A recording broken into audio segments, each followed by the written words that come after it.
Godrej consumer India का top FMCG companies के अंदर गोदरेज कंज्यूमर का नाम आता है। और क्या आपको पता है कि गोदरेज कंज्यूमर का जो मेन प्रॉब्लम है वो क्या है?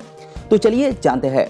तो रिसेंटली रेलिगेयर ब्रोकरेज फर्म के द्वारा गोदरेज कंज्यूमर के ऊपर एक टारगेट दिया जा रहा है, वो है 1035 का, जो आगे आने वाले एक साल के अंदर अचीव हो सकता है।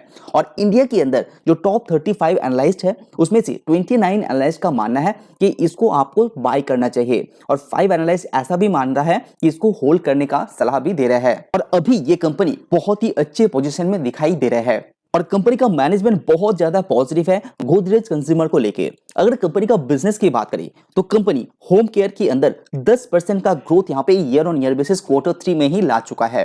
तो जो कंपनी का जो कोर बिजनेस है यानी कि होम केयर बिजनेस, जहां पे कंपनी 1000 करोड़ के आसपास सेल किया है Q3 में। उसके बाद जो सेकंड कोर बिजनेस है वो है कंपनी का पर्सनल केयर, जो बहुत ही तेजी से यहाँ पे ग्रो हो रहा है।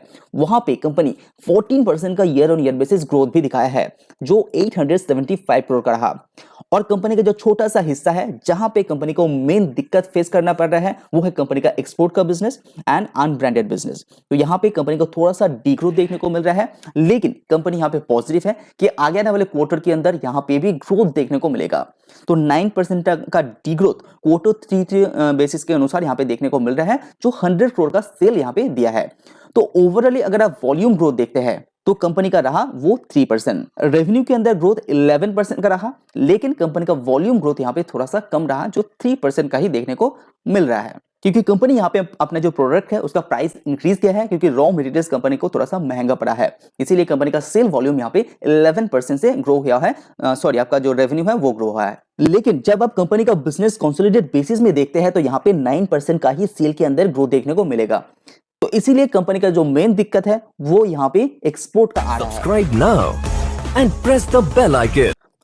तो अभी थोड़ा सा गोदरेज कंज्यूमर का बिजनेस को जियोग्राफी वाइज देखने की कोशिश करते हैं।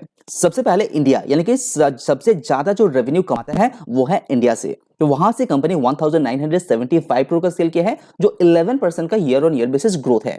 लेकिन इंडोनेशिया का बिजनेस कंपनी का यहाँ पे अच्छा नहीं कर रहा है, क्योंकि यहाँ पे जो ग्रोथ है वो -3% को देखने को मिल रहा है। अफ्रीका का बिजनेस यहाँ पे वंस अगेन अच्छा कर रहा है। यूएसए मिडिल ईस्ट की बात करें तो यहाँ पे 14% का ग्रोथ दिखाया है। लैटिन अमेरिका, जहां पे कंपनी उतना हिस्सा यहाँ पे कंट्रीब्यूट नहीं करता है, वहां पे 8% का डिग्रोथ है। तो जहां पे कंपनी अच्छा खासा रेवेन्यू अर्न करता है, जहां पे कंपनी कंसंट्रेट है, वहां पे कंपनी का ग्रोथ अच्छा है। और जहां पे कंपनी उतना ज्यादा रेवेन्यू के अंदर कंट्रीब्यूट नहीं करता है, वहां पे थोड़ा सा कंपनी को दिक्कत फेस करना पड़ रहा है अकॉर्डिंग टू रिजल्ट। अभी थोड़ा सा कंपनी को मार्जिन को भी अच्छी तरह से देख लीजिए, जहां से कंपनी का शेयर प्राइस यहाँ पे मूव होने का यहाँ पे संकेत देते हैं। तो यहाँ पे जो लैटिन अमेरिका का बिजनेस है 12.6% से गिर के ये 5% में आ चुका है, यानी कि कंपनी का जो मार्जिन है वो बहुत ही अच्छी तरह से यहाँ पे पीट चुका है कंपनी का। और जो अफ्रीका का, यूएसए मिडिल ईस्ट का मार्जिन है वहां पे भी डिग्रोथ है। कंपनी का इंडोनेशिया का बिजनेस के अंदर मार्जिन के अंदर डिग्रोथ है। लेकिन इंडिया का बिजनेस कंपनी बहुत ही अच्छा कर रहा है, जहां पे कंपनी का मार्जिन 2% से बढ़ चुका है। इसीलिए कंपनी यहां पे अच्छा खासा नेट प्रॉफिट कमाया है।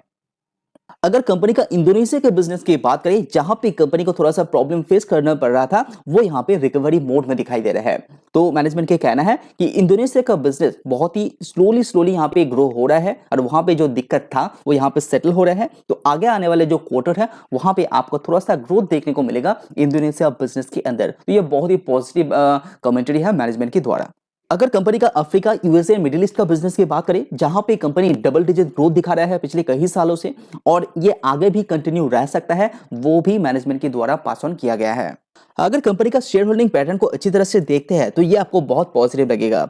कंपनी का जो प्रोमोटर्स है उसके पास 63.2% का हिस्सा कंपनी का है, और एफआईएस के द्वारा 24% यहाँ पे हिस्सा ले चुका है।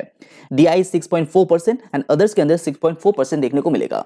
लेकिन अदर्स की कैटेगरी के अंदर भी जो नाम देखने को मिलेगा वो बहुत ही स्ट्रॉन्ग है, जो आप राइट साइड में देख पा रहे हैं।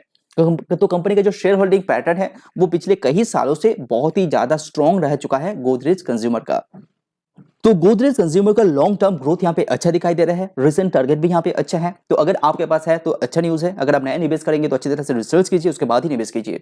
अगर वीडियो पसंद है तो लाइक जरूर कीजिए। आज वीडियो में इतना ही। सी यू ऑन नेक्स्ट वीडियो।